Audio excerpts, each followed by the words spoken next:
Papa Ifeanyi, nnukwu ihe mere m yesterday. Ịma na Njideka nke mma na-ere ihe n'ime ahịa. Agbara m nwa ka ọ bịa soro m gorie. Ọ bịawa wee chịkọrọ ndị enyi ya nwaanyị.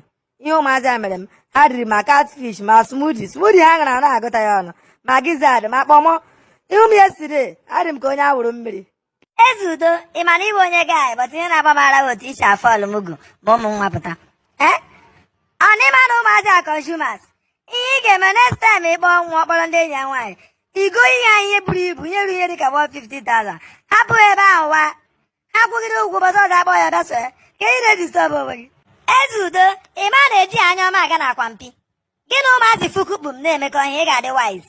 Well, e nwere group chat m ga-etiba gị. A na-akpọ ya egwu ụla group chat, egwu ụla. Ụmụ nwaanyị ruo 40 years ha gara register ya 40-45. Egwu ụla group chat. Ka ị gara abụrụ uwe nwa hapụ ụmụazị fukukpu.